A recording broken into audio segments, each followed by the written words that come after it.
Ese lo evaluamos en la revisión primaria. Neumotórax, atención. O neumotórax hipertensivo también se llama. Otro neumotórax que se evalúa en la revisión primaria es el neumotórax abierto. Digo abierto, significa que ha penetrado la lesión hasta el espacio pleural. Entonces, si es abierto, por la herida va a salir aire que viene desde el espacio pleural. Esta es otra lesión de revisión primaria. Dentro de lo que es la caja torácica, en la parte central, tenemos el corazón en el mediastino. Ese corazón también puede sufrir. Y si tiene un daño, una lesión, va a acumular sangre en el espacio pericárdico. Esa sangre, si acumula y no le damos una solución pronta, rápido, se va a morir el paciente porque la sangre va a hacer que colapse tanto la arteria como la vena y el paciente va a entrar en paro. El corazón va a dejar de latir. A esa condición se conoce como taponamiento cardíaco. El taponamiento cardíaco entonces es una lesión que la tengo que evaluar durante la revisión primaria. Ahora, si solo fuera un golpe en el corazón o un golpe en el pulmón, eso lo evaluamos en la revisión secundaria. La contusión cardíaca o la contusión pulmonar son lesiones que se evalúan durante la revisión secundaria. Otra lesión importante para evaluar en ambas revisiones son las fracturas. Las fracturas simples las voy a evaluar acá, pero no solo las simples, sino fracturas de esternón, fracturas de barriga costal, etc. En cambio, si yo tengo una lesión que involucre dos o más costillas en dos trazos de fractura, eso ya no es normal, porque me va a dar un segmento autónomo dentro de la pared torácica. Entonces va a haber un movimiento diferente en el segmento que está fracturado al resto del tórax. Dos fracturas consecutivas en dos o más costillas, a eso se conoce como bolet costal, o también conocemos como tórax inestable. Entonces el tórax inestable también lo vamos a evaluar durante la revisión primaria. Otras lesiones que se evalúan en la revisión secundaria son las lesiones del diafragma, son las lesiones de esófago, de tráquea, de mediastino. Entonces una hernia diafragmática, por ejemplo, la voy a evaluar durante la revisión secundaria. Las lesiones vasculares también las evaluamos en revisión secundaria. Si yo tengo una lesión de aorta, el paciente se va a morir. Es muy difícil que se salga. Entonces no entra dentro de una revisión primaria por la gravedad del caso. Entonces, cuando hablemos de trauma de tórax, tenemos que recordar esto, ¿no? ¿Cuál es la fisiopatología? Ya habíamos tocado este tema la primera clase, en la que habíamos dicho que cuando tengo una alteración en el hematosis, el intercambio gaseoso se va a ver afectado. Entonces, no va a poder tomar la No todo. Entonces este intercambio gaseoso se ve afectado cuando tengo un trauma. Por tanto, lo que va a ocurrir acá es que la sangre que viene no oxigenada va a pasar hacia el alveolo pulmonar. Y el alveolo, ¿qué va a hacer? Me va a dar oxígeno. Entonces, entra oxígeno, lo que sale de acá es el CO2, sale el dióxido de carbono. Entonces tengo una sangre que es oxigenada, perdón, no oxigenada, y tengo una sangre que es oxigenada. El CO2 normalmente no tendría que estar en la sangre. El CO2 va a salir hacia el alveolo pulmonar y el alveolo pulmonar me va a dar el oxígeno. Por tanto, acá en la vena tengo la sangre no oxigenada y acá en la arteria tengo la sangre oxigenada. Cuando ocurre un trauma, se bloquea este intercambio gaseoso. Entonces vamos a tener mayor concentración de CO2 porque el CO2 no va a poder salir al alveolo. A eso se llama hipercapnia, cuando tengo mayor cantidad de CO2 en la sangre. Y si no entra el oxígeno a la sangre, el paciente va a estar con hipoxia. Ambas condiciones de hipercapnia y de hipoxia van a llevar a la acidosis. En principio va a ser una acidosis respiratoria. Después se va a hacer metabólica y finalmente va a ser mixta. Pero primero empieza con una acidosis respiratoria.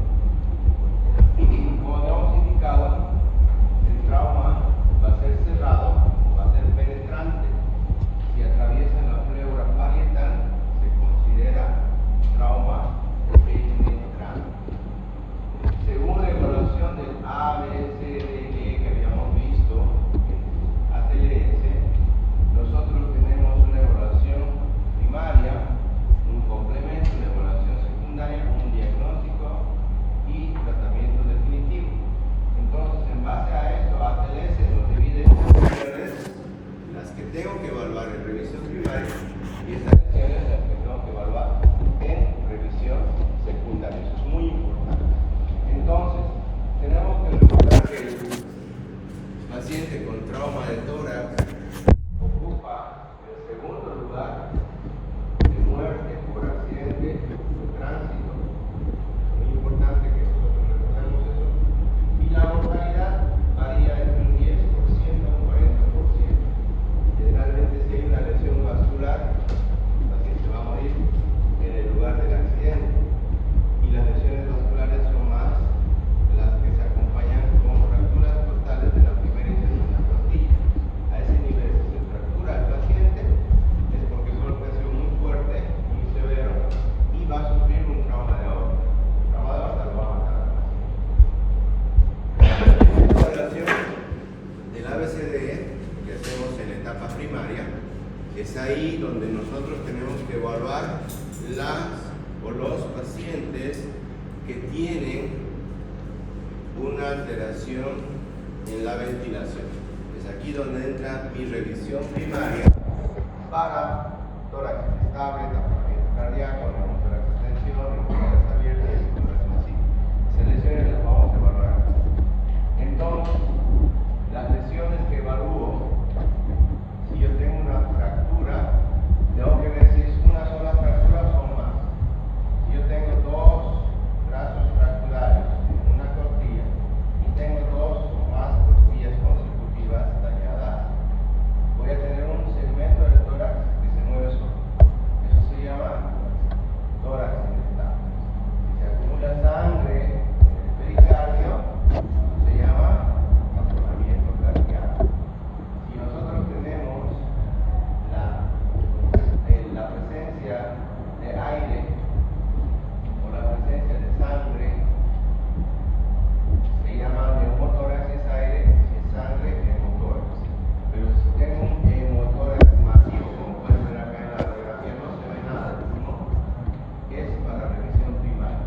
En el caso del neumotórax, igual, neumotórax extensión, es para revisión primaria.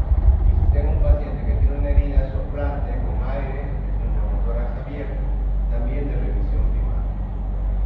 Lo que vamos a pasar en la revisión secundaria, que habíamos dicho que el paciente, una vez que lo está listo, pasa a una revisión secundaria. Lo que significa que cuando yo tengo un paciente, lo primero que tengo que hacer es estabilizar. El tratamiento que voy a hacer en esa revisión primaria no es un tratamiento definitivo. Por ejemplo, si yo tengo un paciente que está con un neumotórax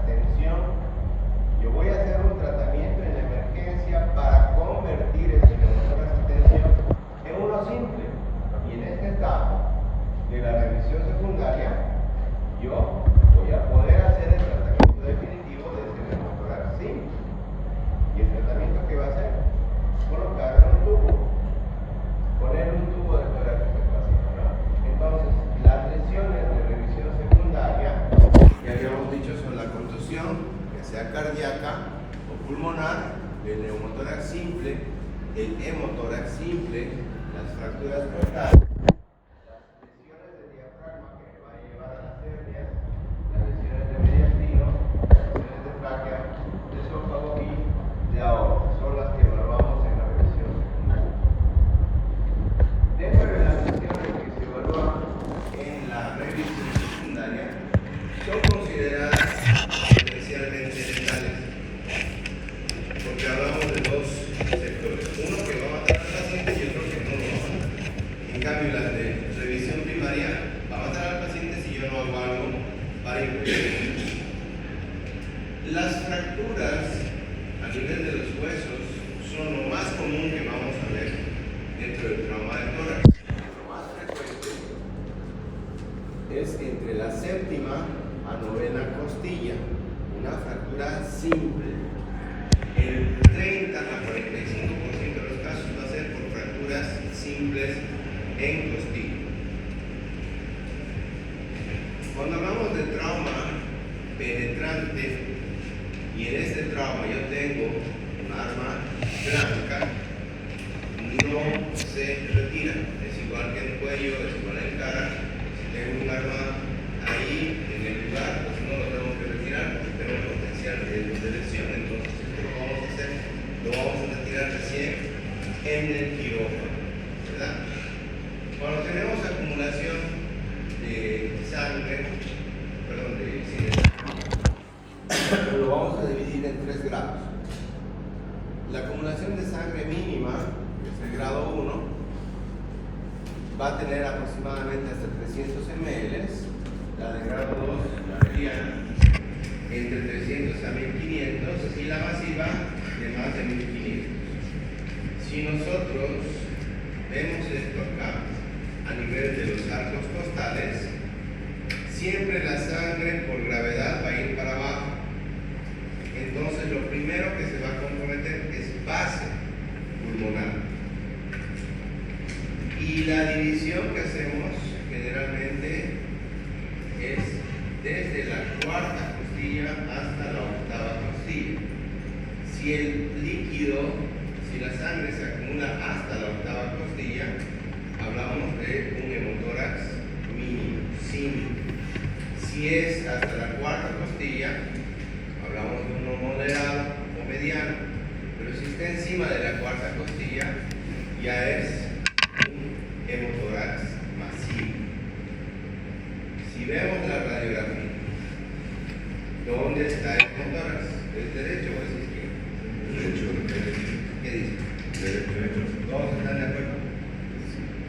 Sí, derecho. ¿Es masivo? No, mínimo. Es mínimo, ¿no? Es acá. Solo hay borramiento del ángulo dramático. Entonces, este es un mínimo. Acá contamos los arcos costales. 1, 2, 3, 4. Por debajo del 4 es moderado. Este es un hemotórax moderado, muy diferente al simple. El simple es aquí abajo. El moderado ya va a llegar hasta la cuarta costilla.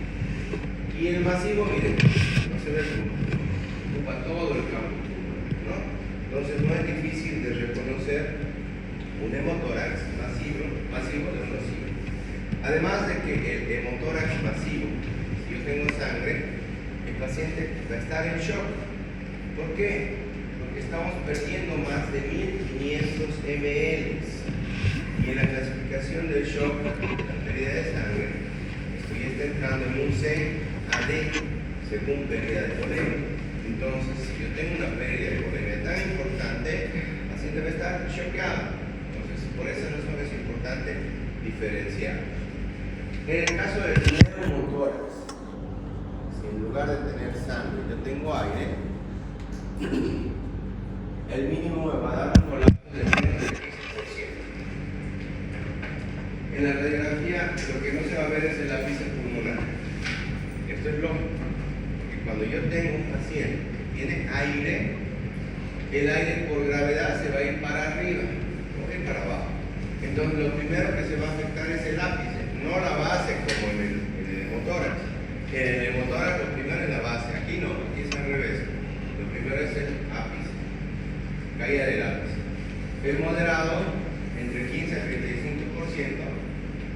caída del ápice y también llega hasta el vídeo pulmonar. El extenso más del 35% con una alteración que llega hasta diafragma y el total colapso del 100% del pulmón. Otra forma de separar estos neumotórax es con la línea media clavicular. Si la lesión está por fuera de la línea media clavicular y no llega a base, es mínimo o moderado.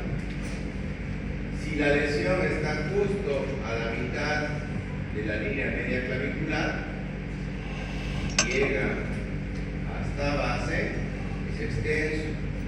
Y si la lesión está por dentro de la línea media clavicular, el pulmoncito se ha colapsado totalmente, y hablamos de neumotórax total o neumotórax hipertensivo.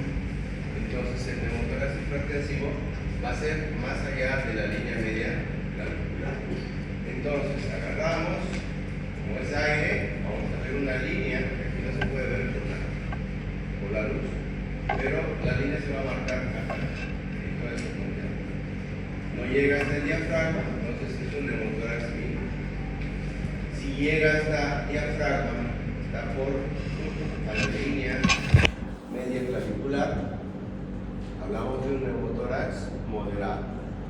Y en el caso del masivo, todo el pulmón. Miren, a diferencia de un pulmón normal, acá se ve el trama, el bronco aéreo, acá no hay nada, todo oscuro, ¿verdad? Entonces ese es un neumotórax hipertensivo. ¿Qué hacemos? Tanto en el neumotórax simple como en el neumotórax simple, vamos a colocarle un tubo de tórax. El tubo de tórax normalmente se coloca en el quinto espacio intercostal entre línea media clavicular y línea axilar anterior. Hacemos un corte de aproximadamente 2 centímetros, 1 a 2 centímetros, para poder pasar el tubo. Si el paciente tiene un neumotórax, el tubo va a ser más delgado. Si tiene un hemotórax, el tubo va a ser más grueso. Los tubos generalmente se los mide por French. Los que son gruesos son de 35, 37 French. Los que son delgados son de 20, 22 French. Entonces, acá, para poder meter el tubo, antes tengo que medir. Mi medida va a ser la horquilla externa. Mido de la horquilla hasta donde voy a colocar el tubo y esa va a ser mi línea. Una vez que pasamos el tubo, colocamos puntos en Q para fijar el tubo. ¿En qué momento tengo que, o qué parámetros tengo para poder colocar el tubo? Primero, la mano del paciente, que tiene que estar en la nuca, apoyar en la nuca, paciente acostado. El tubo siempre lo tengo que colocar encima de la costilla, nunca por debajo, porque por debajo tengo el paquete vasculonervioso. Entonces, si yo coloco el tubo debajo de la costilla, va a sangrar y puedo complicar el cuadro del paciente. Entonces, siempre cuando ponga el tubo tiene que ser encima del borde costal. Eso es sumamente importante. Otra consideración que tienen que tener es la dirección. Si yo voy a colocar un tubo, tengo que dirigirlo hacia craneal posterior. Esa es la ubicación del tubo que tienen que dirigir. Entonces, cuando nosotros colocamos el tubo, hacemos la asepsia, la colocación de anestesia, hacemos una pequeña incisión y se hace dilución tanto instrumental como digital hasta atravesar la pleura parietal.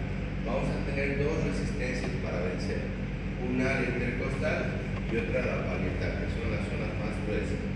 Entonces, ustedes cuando hagan su dilución van a sentir esos dos toques.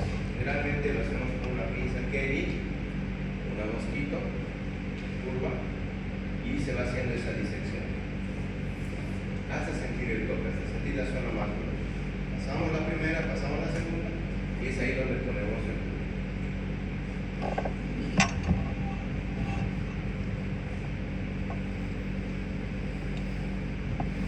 No se olviden que tiene que estar colocado a nivel del quinto espacio intercostal. El punto de referencia complejo es la cuadratura del quinto espacio integral entre línea directa y línea axilar anterior. Entonces ahí se ve, se siente la resistencia que ha vencido. Una vez que se vence esa segunda resistencia, y yo ya tengo un canal, tengo un trayecto para poder pasar el tubo. Una vez que pasamos el tubo, lo conectamos al sello de agua o al pleurovac. Y ahí vamos a tener la salida de aire o de líquido, dependiendo de qué es lo que estamos evaluando. Cuando nosotros tenemos la colocación del pleurovac, lo que vamos a ver acá es cómo sube y burbujea el agua, que es un parámetro muy importante.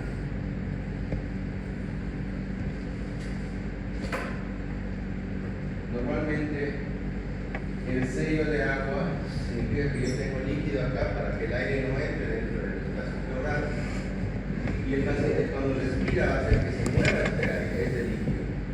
No se ve muy bien, pero acá hay números. Aquí dice 2, aquí dice 5, aquí dice 10.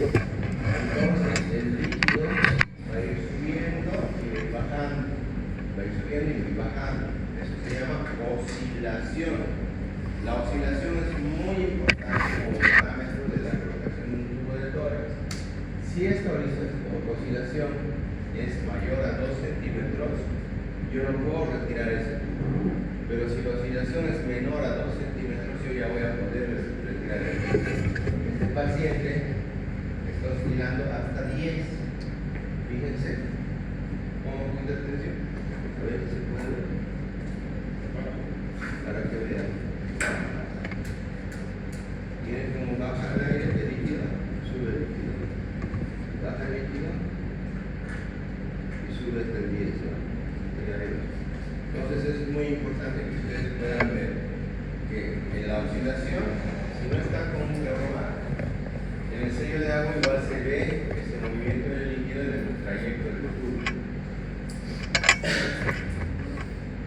La fijación siempre tiene que ser con puntos en U, uno para fijar el tubo y otro punto en U para el momento de retirada del tubo.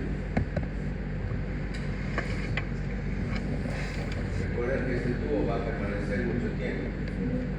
Generalmente, si es neumotórax, el tubo se va a quedar unos 3 días. Si fuera hemotórax por sangre, puede quedarse hasta 7 a 10 días. En el neumotórax es menos porque lo que sale por ahí es aire. Entonces es más fácil tratar cuando tenemos aire. Entonces ese punto en U que está haciendo acá es para el momento de retirada del tubo. Yo ya tengo que tener fijo y listo un hilo ahí para el momento de sacar el tubo. ¿Cuándo vamos a retirar este tubo de tórax? En el momento de retirada tengo que necesariamente tener un ayudante para que caiga el tubo y yo cierre el orificio. Lo vamos a retirar con 3 parámetros. Uno, la oscilación. Cuando la oscilación sea menos de 2 centímetros. 2, cuando el pulmón esté expandido y el paciente esté respirando bien, tenga una frecuencia respiratoria normal, clínicamente esté estable. Y 3, por radiografía. Yo tengo que hacer una radiografía de control para poder ver que ese pulmón está expandido y no tiene líquido ni aire para poder sacar el tubo.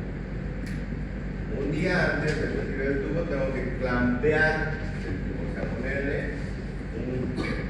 un tope a ese tubo para que el paciente respire normal y no se expanda o no se junte aire dentro del espacio pleural o líquido. Entonces siempre 24 horas antes tenemos que clampear el tubo. Dentro de las lesiones de riesgo vital, bueno, antes de entrar en esto, algo que me olvidaba mencionarles en cuanto a las fracturas, las primeras costillas son las más peligrosas por ese riesgo de lesión de la aorta, y también las últimas costillas son peligrosas porque si se lesionan desde la décima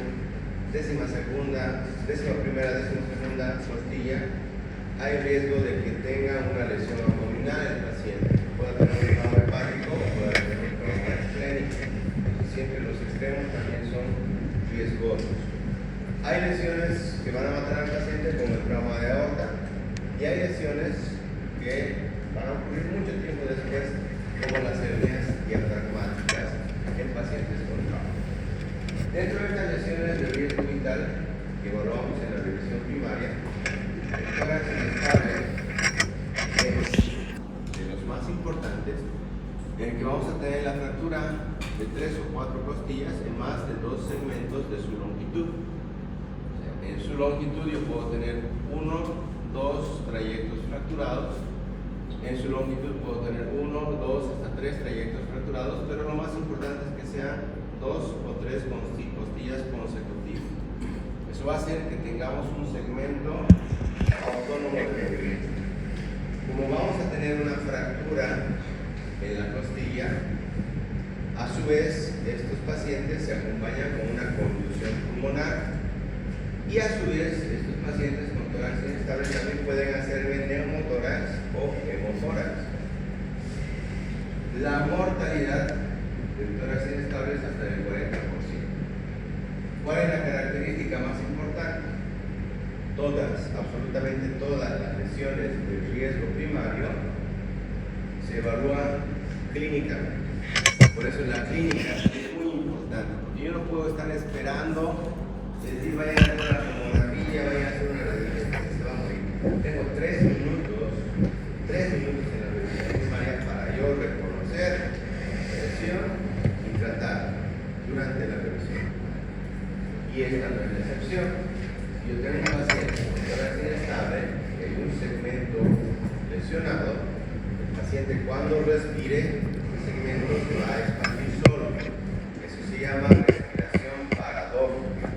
La respiración paradójica o paradojal es la característica clínica principal del tórax inestable.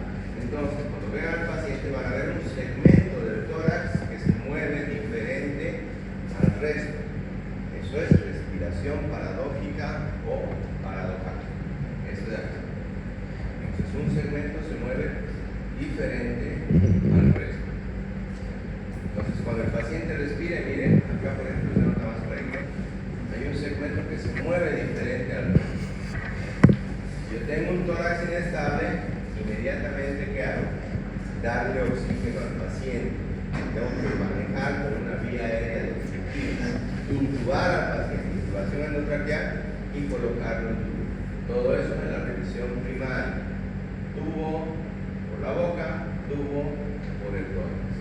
Eso es lo que se hace en un tórax inestable. Ojo, ese no es el tratamiento definitivo.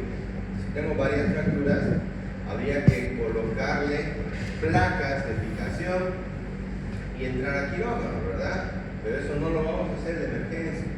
De emergencia lo que queremos hacer es salvar la vida al paciente. Y si el paciente está con un tórax inestable, se va a morir porque va a entrar en insuficiencia respiratoria. Entonces hay que oxigenar, hay que ponerle un tubo por la boca. Y el tubo en el tórax que nos va a ayudar para que después, ya en el tratamiento definitivo, el cirujano del tórax entre y resuelva el problema. Pero en la revisión primaria son ustedes los que van a atender a ese paciente, los médicos generales. Si yo le hago una radiografía a este paciente, voy a ver, ¿no? Se ven los casos de fractura, muy evidente. Ya veo que son varias costillas fracturadas. Aparte, si ustedes se fijan acá al reborde del pulmón, ese pulmón está colapsado. Tengo aire que llega hasta el diafragma, entonces acá tengo un paciente con fracturas costales múltiples, un tórax inestable, asociado a un neumotórax moderado, ¿no? Porque llega hasta el diafragma. Además, veo algo importante en este paciente, que está desviando el mediastino, y una desviación del mediastino se va a explicar. Eso ya es más grave, con la desviación del mediastino. ¿Hay otras terapias alternativas al tubo? Sí. Tenemos otras terapias que el paciente puede entrar un VAC para tener una estabilización de oxígeno, pero preferentemente es mejor intubar al paciente. En el caso del neumotórax abierto, ya hemos dicho que vamos a tener una lesión que llega hasta el espacio pleural. Entonces el paciente cuando respire, lo que va a ocurrir es salida de aire por esa herida. Otra lesión que le puede causar la muerte al paciente y otra lesión que con la ayuda de ustedes se puede por lo menos salvar el momento hasta que se haga la conducta definitiva. Entonces lo más importante del neumotórax abierto es que vamos a tener una herida soplando. ¿Cómo se ve eso? Si el paciente está con una herida, está entrando aire, tengo que recordar una cosa: la presión en el tórax es negativa. La presión atmosférica es sumamente positiva, es mayor. Entonces, por diferencia de presiones, el aire va a tender a entrar e inmediatamente va a colapsar el pulmón, va a desviar el mediastino. ¿Por qué es tan importante esta desviación del mediastino? Cuando nosotros tenemos un colapso pulmonar y una desviación del mediastino, la desviación va a comprometer estas dos estructuras. Compromete la aorta y compromete la cava. Al comprometer estas estructuras, el paciente va a entrar en hipotensión, el paciente va a entrar en taquicardia, el paciente va a entrar en irritación auricular. Entonces, esto le puede llevar a mayor hipoxia, mayor hipercapnia, mayor acidosis. Esto es lo que vamos a ver en un paciente con una herida soplante. Entonces, no es difícil. Cuando ustedes estén en la emergencia, que un paciente accidentado, el médico está soplando aire por herida, yo ya sé que este es un neumotórax abierto. Neumotórax abierto. ¿Qué es lo que se hace en la revisión primaria? Tampoco lo vamos a operar, o sea, tampoco lo vayan a suturar. Yo he tenido el error hace un mes de un interno que agarró los suturó la herida y el paciente murió. ¿Por qué? Porque al suturar, ¿qué estoy haciendo? Estoy convirtiendo un neumotórax abierto en uno, atención, en uno hipertensivo, porque ese aire no tiene por dónde salir, entonces todo el aire se junta ahí y en 5 a 10 minutos se muere su paciente. Entonces no cometen el error de suturar el tórax, dicen bien. ¿Qué hay que hacer? Convertir un neumotórax abierto a uno simple. Eso es lo que tengo que hacer. Ya en la revisión secundaria le pondré el tubo de tórax, que es lo que corresponde a un neumotórax simple. En revisión primaria lo que tengo que hacer es colocar un parche. Agarramos un apósito o una gasa, vaselina, capa de vaselina, y colocamos un cobertor encima. Este cobertor tiene que estar sellado en 3 de sus 4 lados. 1, 2, 3, dejando abierto un lado. ¿Para qué? Para que cuando el paciente respire, el aire pueda salir. Esto me va a ayudar a hacer un mecanismo de válvula. No va a entrar aire, pero tampoco se va a quedar el aire trancado ahí adentro, ¿no? Si yo voy a sellar 3 de los 4 lados, por un lado ese aire va a salir, pero no va a entrar. Esto es lo que se hace en la revisión primaria en un neumotórax abierto. No es difícil, no es complicado, es algo muy sencillo. Ya cuando le hago este parche, continúo con mi revisión primaria, estabilizo al paciente y en la revisión secundaria les pongo el tubo y suturo la herida. En la revisión secundaria, cuando el paciente esté con un neumotórax simple. En el caso del neumotórax hipertensivo, nosotros vamos a tener una hiperventilación muy grave. ¿Por qué? Porque el aire está saliendo porque hay una lesión pulmonar y este aire no tiene por dónde escaparse, entonces va a colapsar rápidamente el pulmón, va a empujar rápidamente el mediastino y el paciente va a entrar en hipotensión súbita, taquicardia súbita y se puede morir. En cuestión de segundos o minutos se puede morir el paciente con neumotórax. Atención, ¿cómo nos vamos a dar cuenta que saco un neumotórax?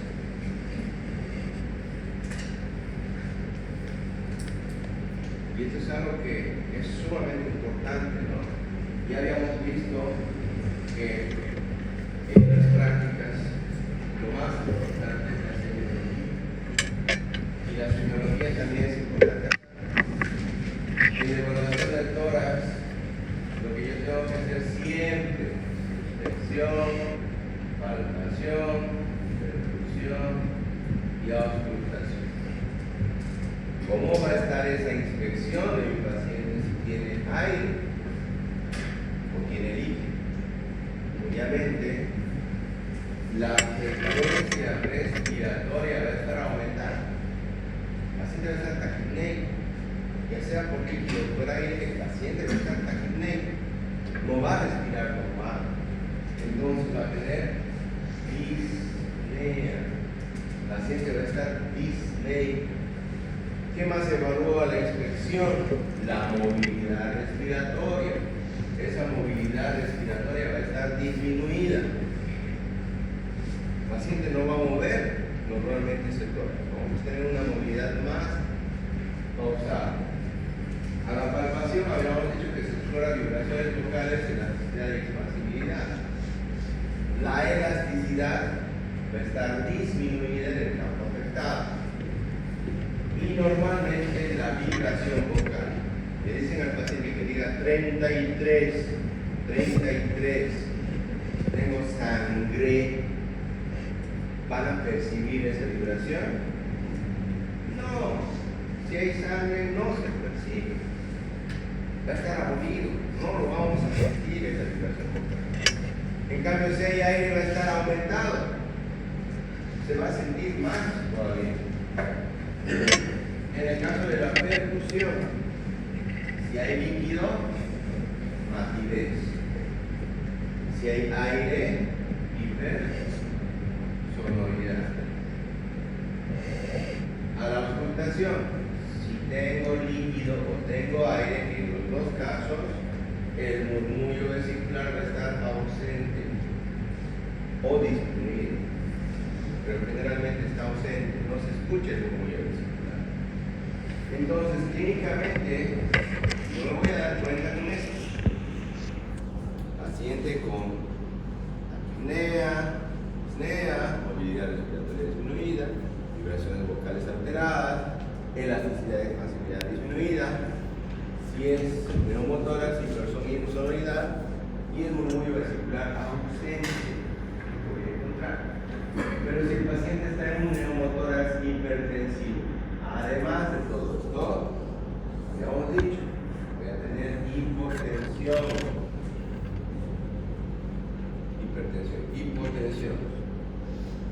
Vamos a tener también hipoxia. Vamos a tener taquicardia.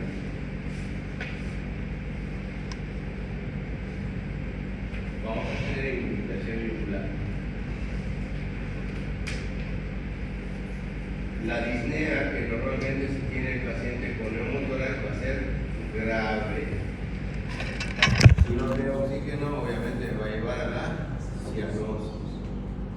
La irritación yugular generalmente es por la compresión de la vena cava.